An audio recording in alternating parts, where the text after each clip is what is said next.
this hour, we're having a conversation with, I don't know if a journalist is never former. They're always. Say that. Isn't it? Yes. You've been here before, and it's always good to have you here. The Member of Parliament for Wajir South constituency, Mohammed Adow, is here with us this morning. Mohammed, good morning. Good morning, Doko. How are you doing? Very well. Yeah? Very well. Good to see you. Thank you. Welcome. Should I say welcome to Nairobi? Because you've not... No. Okay. Nairobi's home. I get it. Welcome home. Okay, so we're going to start it off. CT has been giving us proverbs this week from Cape Verde. Cape Verde. I have refused to call it Cape Verde. Okay, fine. Pronounce all the E's and everything else. Well, actually, because in Portuguese it's Cabo Verde. Yes, it is. I've always pronounced it as Cape Verde. It is actually Cape Verde. It is. But I am the one who has declined. I've said, look. Okay. Yes. If there's a letter that is seen, it must be pronounced. Yes, let's just pronounce it. Okay. Yes. The proverb of the day. Rats don't dance in the cat's doorway. Rats don't dance in the cat's doorway. Yes. It's a good one. What do you think it means? It means don't subject yourself to danger, basically. Simply. I mean, Yes. Don't put yourself in the path of danger. Exactly. Yes. Don't laugh in the face of danger. Indeed. It's pretty straightforward, but some heavy lessons there, isn't it? Okay. So, as we're getting into the conversation this morning, I mean, just hearing about where things are and just looking in depth, and I think it's always extremely important for us to have a 360 view of what's happening around the country, but then also then being able to go in depth and say, okay, so here we are in terms of the development agenda, in terms of getting some things moved off this perennial axis. This is what is happening. So we're going to be looking today at the northeast generally, but then also specifically. And we were in a place where there was drought, and then now where there's a lot of rain and there's flooding, and we're asking ourselves, okay, so first of all, where are we and what are we doing? But these are natural phenomena. They're going to happen. But then how we manage them or how we handle them then is the defining factor here. Mm-hmm. So just giving a view, what's been going on? You know, where are we? What's happening at the moment? Yes, we are in the middle of the rains. They're subsiding, but we've had good rains in the past 2 rainy seasons. And the rains were so good that, they've covered almost every part of not just the country, but northeast, where, rainfall has always been few and far between. But we had about 3 or 4 cyclical droughts before that rains, and people really suffered. Mm-hmm. So many people lost their livestock, to the extent thousands had to move from the hinterlands to come and settle in urban areas as urban poor, with nothing to depend on. People are really thankful for the plentiful rains in the past couple of years, or 1.5 years. The only issue was the amount of water that went through the land. That we did not have dams and ponds to store them. That just got swept into the river and then eventually in the ocean.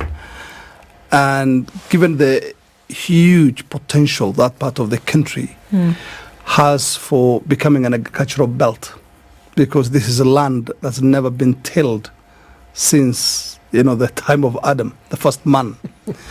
That is the only regret I have. But so far, people are really enjoying themselves. The pastoralists are having a good time.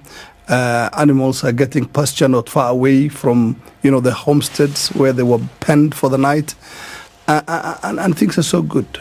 but the destruction to the infrastructure, if at all you can call what is in northeastern infrastructure, is also has also been a big blow.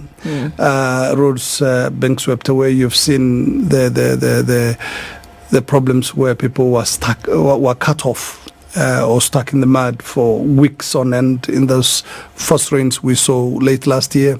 The same scenes being repeated this year with the bus being swept off the road to Garissa. The same spots that were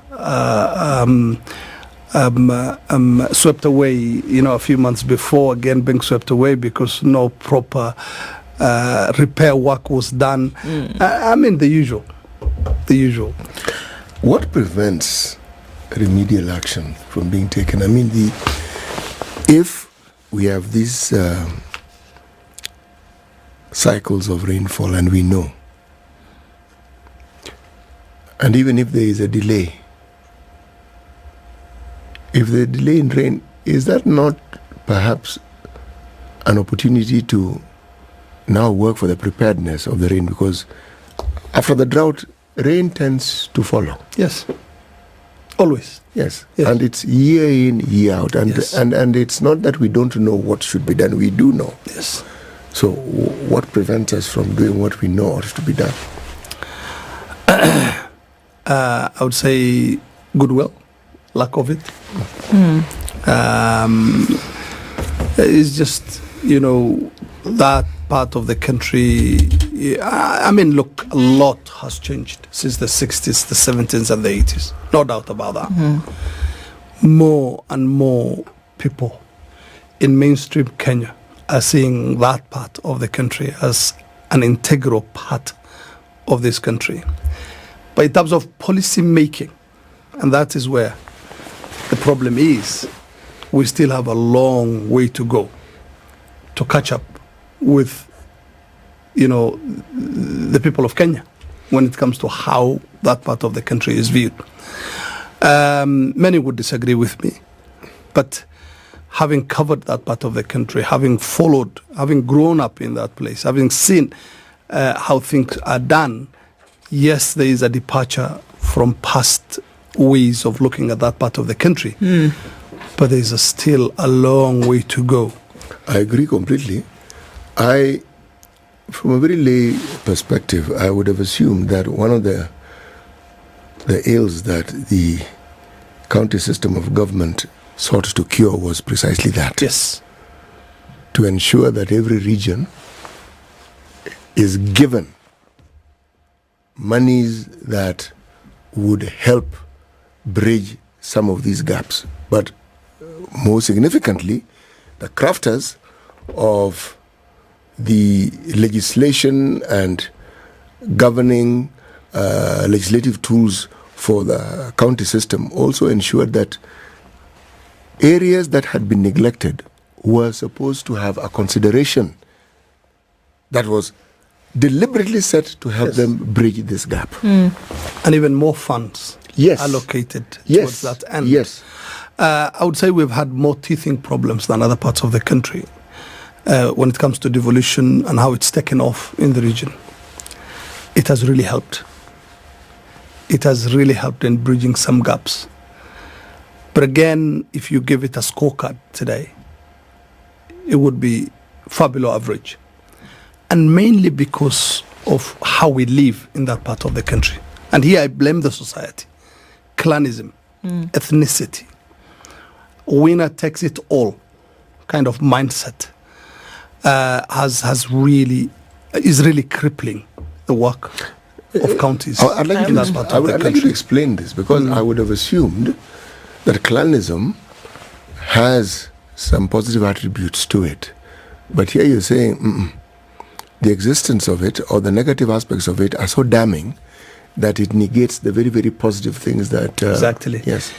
How? If clanism were to be used for inclusion, yes, then we will have positive results. But when clanism is used for exclusion, That is where the problem lies. But who then brings this about? Is this an inward issue? It is. And because it is, right? So then can we say that there's neglect that has been applied to this part of the country? Because, one of the things that you said just a few minutes ago was that, the rest of Kenya, is there neglect? Or are we looking at a situation whereby the folks who have been given the responsibility to actually deal with some of these issues have actually failed their own people? Yes, I'll call have it. They not failed their own people? I will call it self-marginalization. Whereas we had state marginalization in the early years of statehood in this country, after the advent of devolution,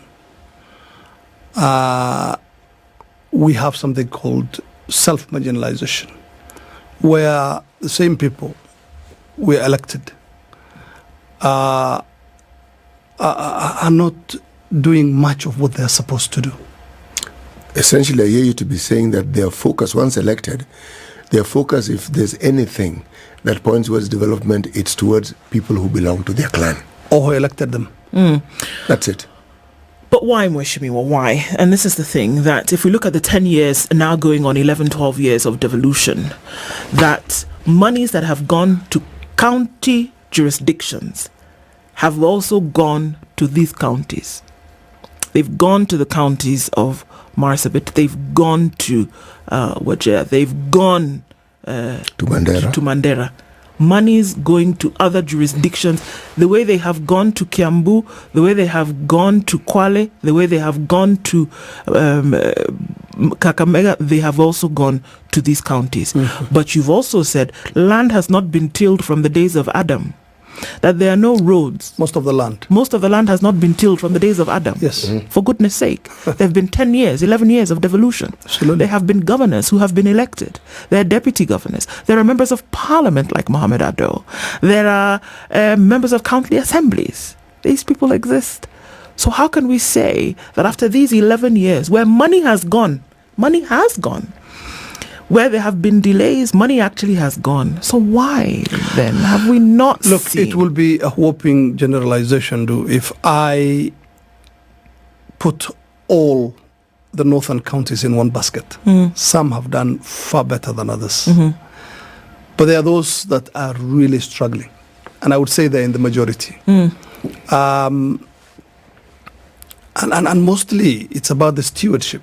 It's about leadership at the end of the day.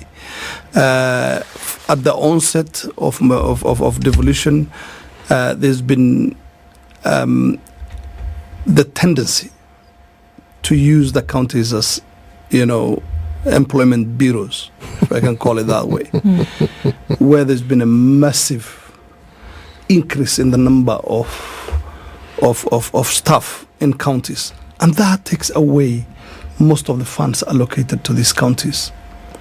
Every governor you see is complaining about the wage bill. It's unsustainable.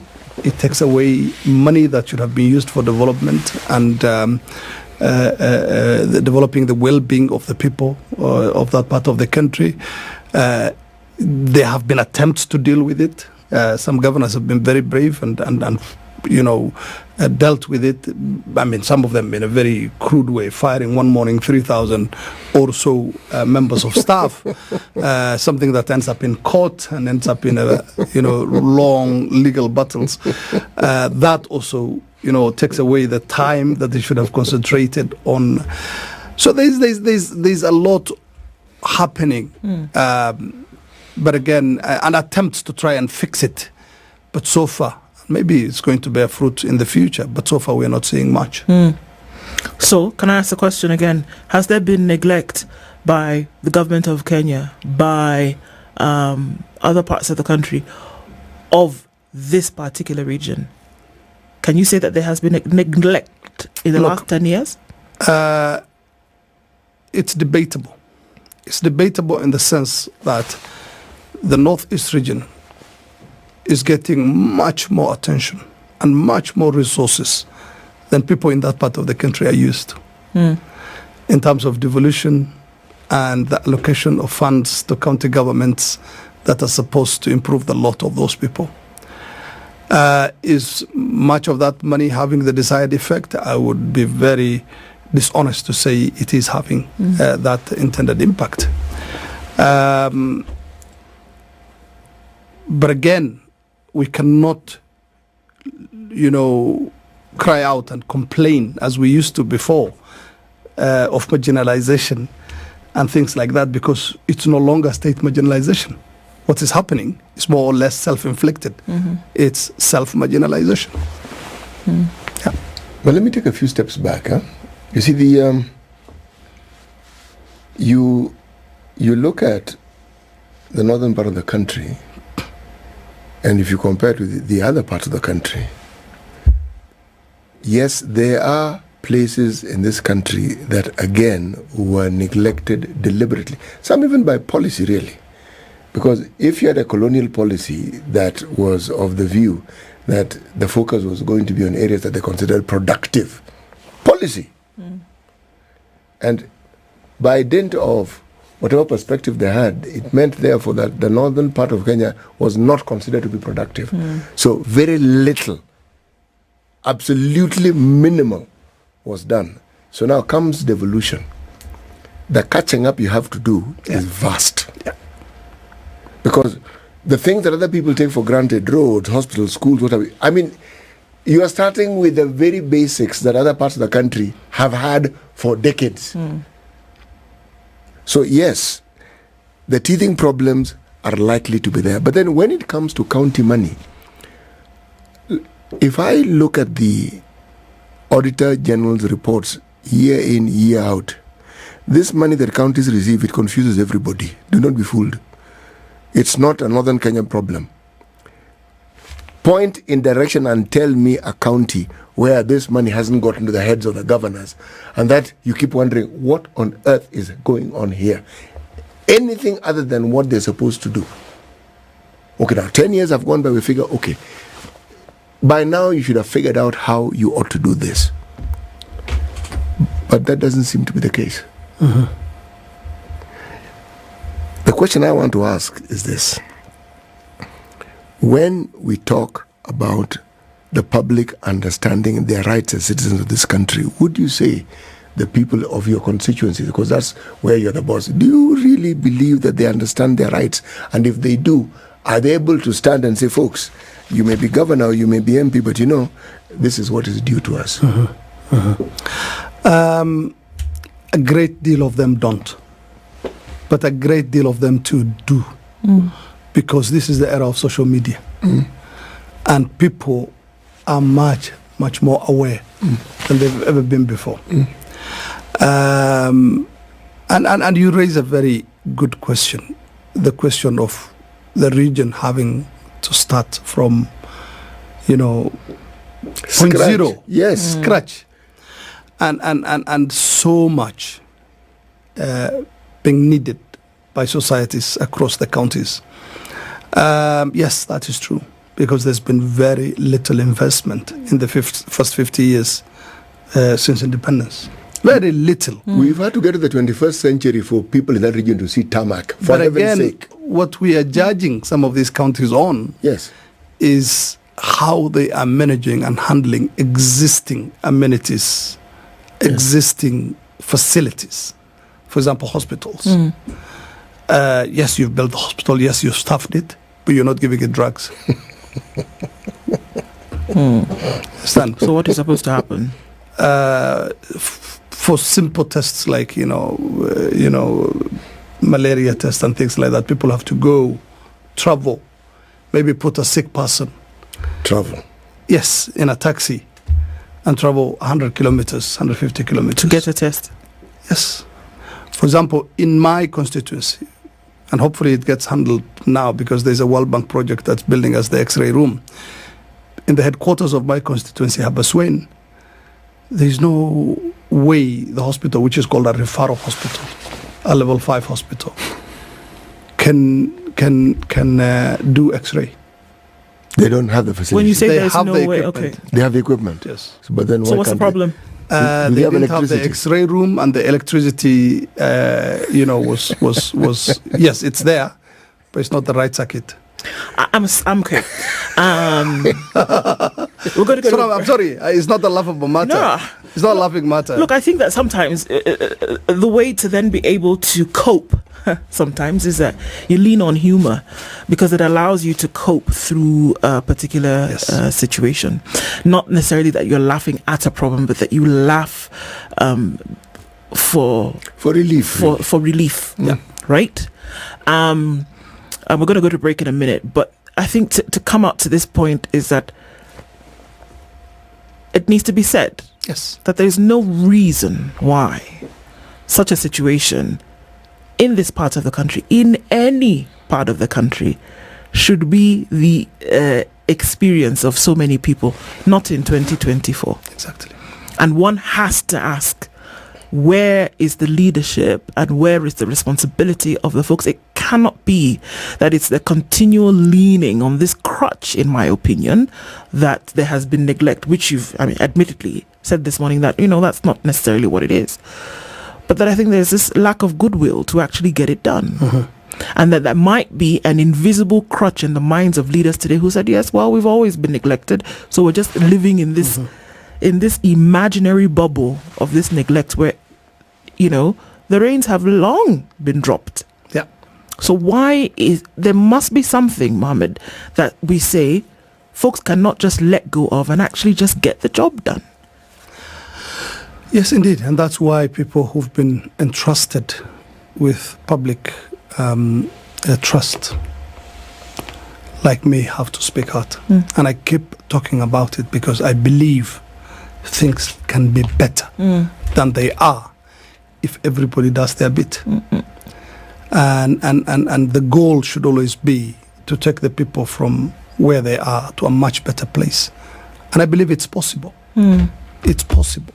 As long as there is the will, there is the way.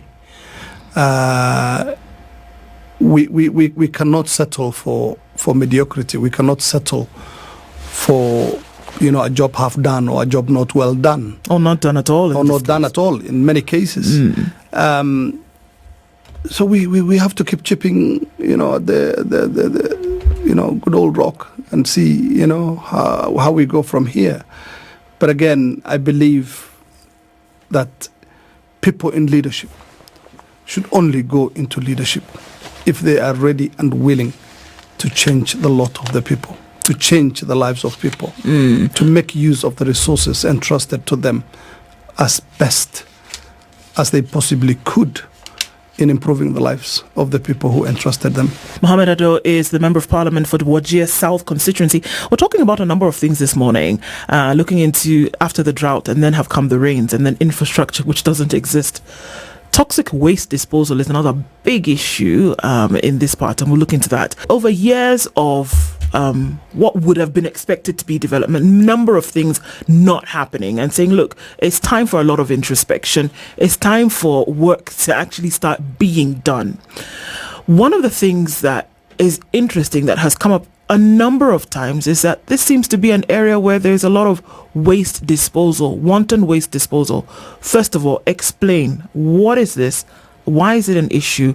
And why particularly unique to this particular part of the country? Look, the closest we have come to a confirmation was a bombshell dropped by Honorable Cyrus Jirongo a couple of weeks ago while talking to Dr. Lumumba. And he said that he had accosted former President Moi with documents from the Ministry of Energy in which toxic or nuclear waste was being dumped in northeastern Kenya, that he was threatened and he had to keep quiet. That's the closest we have come to a confirmation. But the rumors about the existence of toxic waste, or sometimes some call it nuclear waste, being dumped in northeastern have been there from the time I was a child growing up in northeastern Kenya. I remember in 1988, I was in primary 6. Primary 6, yes, I remember. And there was this company that came to Garissa And that's where we lived, and that's where I was schooling at that point. And the company came on the pretext of exploring for oil. And they would get so many laborers, from the town and go to the outskirts of the town, the north of Garissa. And they will dig huge trenches. And the workers who used to work for them up to today narrate how at the weekend they were told to leave. And then containers, sealed containers, they say, were buried there. And some of them vow, not just in Garissa, but also in Wajir South, my constituency, they vow they know the exact places where this toxic waste dumping was done. And thereafter followed an epidemic of cancer. I mean, the rates of cancer in Garissa, Wajir, and Mandera are some of the highest in Kenya. And people are dying daily of, cancer, particularly of the esophagus. Really? Yes. And that is a huge source of worry. So when Cyrus Jirongo came up and gave this point blank, almost confirmation about the existence of this, that created jitters in the entire north. And people are worried. And what they want is, first of all, a proper investigation done. Experts to go down to the ground. There are people who worked for these companies, used to call itself Kenya Oil Service, on the pretext of exploring for oil. They are said to have done that. The people can say they can pinpoint exactly where this dumping took place, and taking advantage of the existence of people who've been eyewitnesses to what is essentially a crime, and a huge one at that. We need proper investigations done, experts to go on the ground, and if this is ascertained, a proper cleanup done, and then followed by reparations to all those affected. And I am a victim as well of this cancer epidemic. I lost my mother to cancer. I've lost about 6 of my uncles. And right now, I am treating one of my maternal uncles for cancer. And that is a very intimate thing with most families in North. There is no family in Northeastern that hasn't lost, 2 or 3 people to cancer. And are we seeing a direct correlation between the dumping of this toxic waste and the incidences of cancer that we're seeing, as according to what you're saying, higher numbers rising in the last, 10 years or so? Are we seeing a direct correlation that has been proven unequivocally between the two? It's not been proven. Okay. But then there are the rumors of toxic waste dumping in Northeastern. And then there is the cancer epidemic. And people are saying these two things are related. Now, it is up to the authorities to prove us wrong. Yes. What should happen? I mean, if we see something like this and we see that there's chatter, what should happen? Who then would be responsible for flagging this and saying, let's actually have something done, some kind of investigation looked into around this? I think it's the Ministry of Environment, as well as the Ministry of Energy, because this was done in the name of exploration for oil. And the documents Cyrus Jirongo is alleging came from the Ministry of Energy.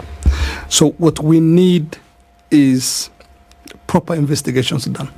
We are a democratic society. We are a country that prides itself with having the basic freedoms. And it is our basic right as the people of Northeastern to put this matter to rest once and for all. Either prove the rumor mills right, that there existed the dumping of toxic waste in that region, and remedies done to ensure that this, because most of these places where the alleged dumping took place is pasture land, and livestock are grazing on it. And if at all there are toxic substances underneath the earth, then the grass is not going to be safe from it. And this gets passed on to the people when they consume the milk and flesh Right. of those animals. So we're dealing with a public health catastrophe if we do not remedy this situation. And that's why we're saying, so that we put this matter to rest, so that we get, peace of mind that we seek. Please investigate this issue. Let experts go on the ground. And if at all it's found that the toxic waste was dumped in Northeastern, then let's do what needs to be done. Has this matter been brought, for example, to the House, to the National Assembly? Yes, I'm taking it to the House. You are taking it to the House? How so? Yes. I'm asking for a statement. Okay. Yes, from the government. Yeah. But if that today or tomorrow. If that is the case, remember, in the earlier hours, we're talking about the rains and the heavy rains and the waters being washed away. Now you tell me, if this is actually true and it rains, water is washed downstream, what happens to those counties that neighbor? Okay, again, you want to look at counties like Meru. Yes. You want to look at Nyeri. You want to come down and you want to ask yourself, have we witnessed a high and a sharp increase in cancer cases in these regions? And the answer will be yes. No doubt.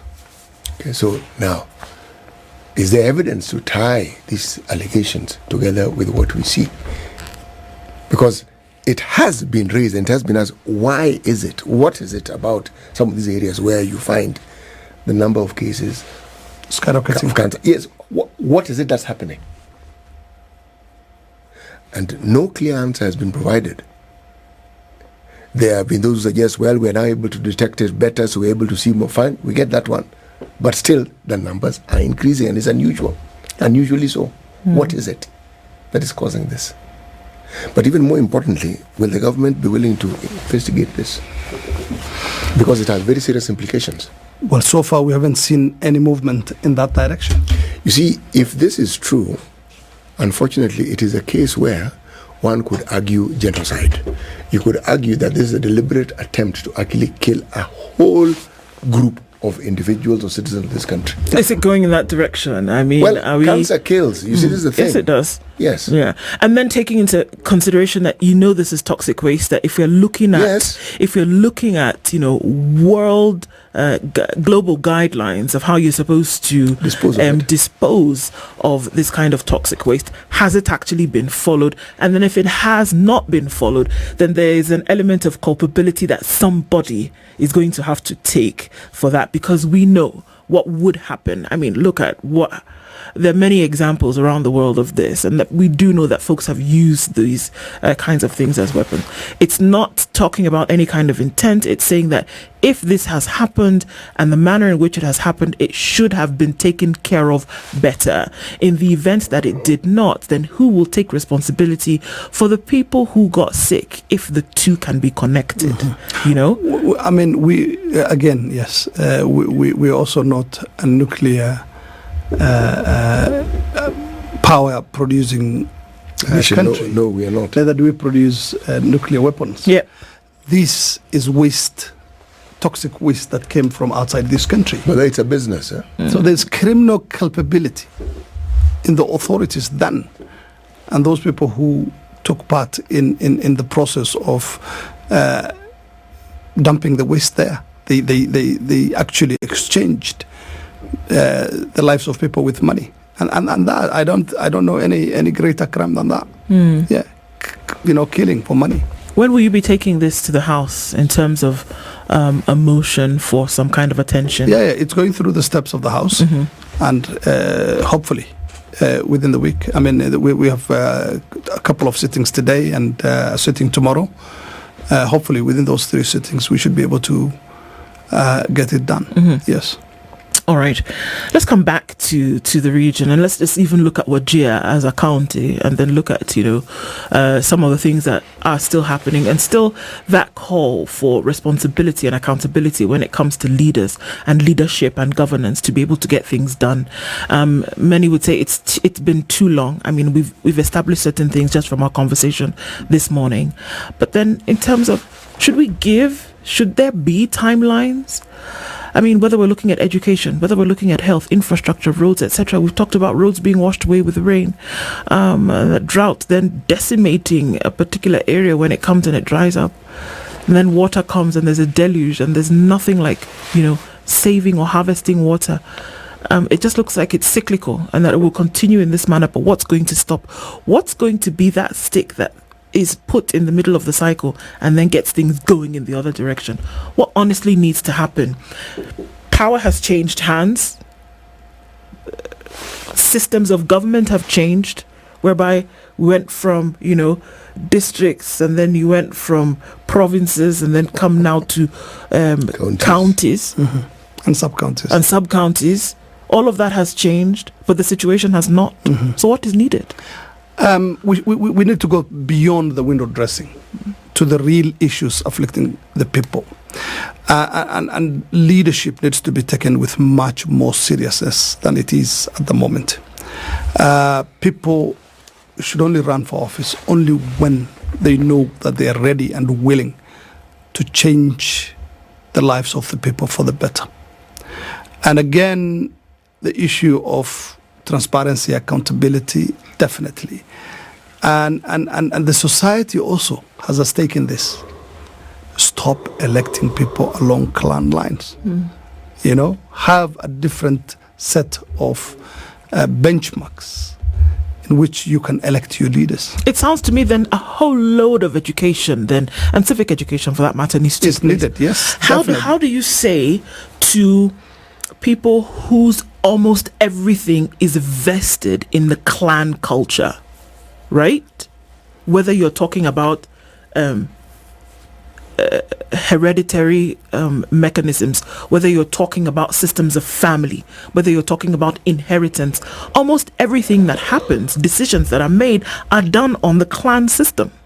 So now here we are saying that for this governance, whereby you want to make sure that the area is developed now, step away from the clan system. How do you start to let people know that this thing that you've grown up with all your life, that has dictated a lot of the things that you do, please stop me when I'm wrong, that has dictated almost everything that you do.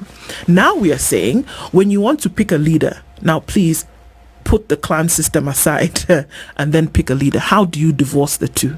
Because what brought us here will not take us where we want to go. Clanism had its purposes, and it had its purposes in a pastoralist society that needed social insurance, that when droughts came and somebody lost their herd, the clan will step in and help him restock. Mm-hmm. Or when his livestock was taken away by cattle rustlers or the next clan, then his clan would gather the warriors who would return his herd or bring him another herd. Those are the gone days. We're living in modern days. Has the mindset changed though? Yes and no. It has changed in many ways. But when it comes to the issue of clanism and that social insurance bit, it hasn't changed. And that's why you see it being applied also on matters leadership and elections. And it's our turn to it phenomenon. Do you have examples of leadership in that region where they've gone beyond clanism and have tried to bring all these clans together and try to get them to work as a unified group? Well, there have been attempts. I'm not going to deny that, and I'm not going to diss people efforts. There have been attempts, but they're not having the intended results because that wave of clanism is still very much intact within society. So there's a great need, as Du said, for civic education. People need to be educated, but also we should be able to gauge, because we've got leaders who've lived in other societies abroad, have seen how the world works, are educated, they should inspire change through action. So just about telling the people and this, get out there and work for the entire society. Work for the people who live in that geographical area, whether it's a county or constituency. So, it's a work in progress. Everybody says they want to do that. But again, we're not moving at the speed we're supposed to move if we are to catch up with the rest of Kenya and the world. Now, are we saying, therefore, that people who are elected, for instance, in the leadership positions like, say, governor, because that their clan clearly will vote for them, but to get the numbers, it means other people from other clans also vote for you? Yes. So it means it is possible to work with other clans? It is possible. It's never impossible. Yes. It is. If you worked with them during the campaigns, then you can work with them. Yes. So in the term that you're providing so services what for happens? them. You work together, you get elected. Then what happens? Then you get told, that is your grassroots. Those are your people. It happens. And you know what? Unless we start talking about these painful issues, we start debating, we start discussing these things with a view to finding solutions, we will never be able to find, our footing. We will keep on doing the same things over and over again while expecting different results. And it can't be a lone voice either, can it, Mohammed, Washima? Because we're talking about look, if we want to go on geography alone, this is a vast area. Yes. Right? Yes. And we're looking at an area that has absolute potential, huge potential, to do some fantastic things, not just for the region, but for the country as a whole. Yes. Right? Yeah. But unfortunately, it is put in the hands of individuals who maybe just don't have that gusto that is necessary to then be able to get it from that place to the next. So how do we hold those leaders who are there today, or how do we hold those individuals then accountable for what they're supposed to be doing? And we say that there must be citizen-centered governance and leadership. There must be, or at the very least, citizen-involved leadership. Yeah. But that doesn't seem to be happening at all. People must be aware of the situation.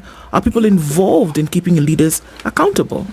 Yes, they are, because you will hear the loud murmurs, you will hear their cries on social media, you will see them on media complaining loudly about not having this service or that service, and how the affairs of their county or area, whether it's a sub-county or a ward, is being run.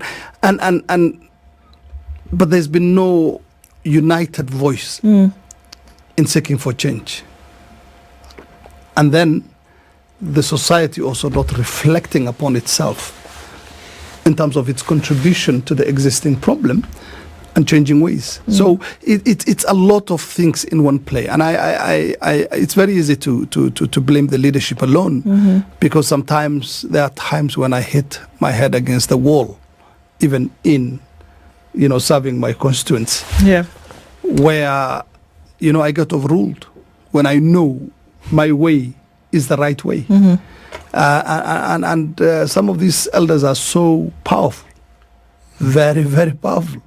So when they tell you no, it's a no, and you cannot even go and do what you want to do on the ground. So, there's a need for a mindset change, but there's also a need for the public to realize that they have a stake in the problem and they have a contribution. One of the pitfalls of marginalization, it also entrenches traditionalism. Yes. So the shift and the change and the dynamism that other cultures experience because of the interactions, you will find that when you're marginalized, you look inward. Yes. Now, even when changes come about and you have devolution, say for instance, the mindset doesn't actually budge. It moves, but slowly. Why? Because now, again, with something like devolution, the advantage is seen, because if one of your own is in that position of authority, then benefits again come to you. Yes. So now, the larger picture of, look, if the larger community and all the other clans are and they have their interests looked after, then there's a greater benefit for everyone. Yes. It's a journey that may have started, but it takes a bit of time before people actually get to see it. Yeah. Yes. Yeah. And it needs the practical application of it on the ground for people to change their mindset about, belonging to just these ethnic fiefdoms that they've created for themselves out of survival. Exactly. Especially given the hard times that they've passed through. It's part of the basic survival instinct applied and used over the years. And it's, they are unable to let go. Yes. I mean, as late as 2024, there are people educated, some of them very, very educated, who are still very clanist in nature, in their minds, and they become an impediment to progress in the process.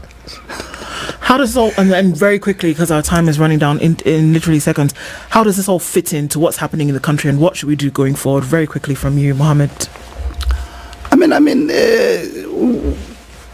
I was reading one of the newspapers yesterday, and it's rare to come across good news these days, and I was really, it had a soothing feeling on me that actually the president's efforts and the tough options he's chosen are bearing fruit in terms of bringing the cost of living down. Hopefully, and we pray those options continue to produce for us. But again, I know it's still very early for many Kenyans across there who are still feeling the pinch. Many people still in abject poverty. Where we are and where we are supposed to be are totally different. But again, Rome was not built in a day, and I really pray that this country gets out of the doldrums very soon. Mohammed Adow, Member of Parliament, Wajir South Constituency, thank you for being here this morning.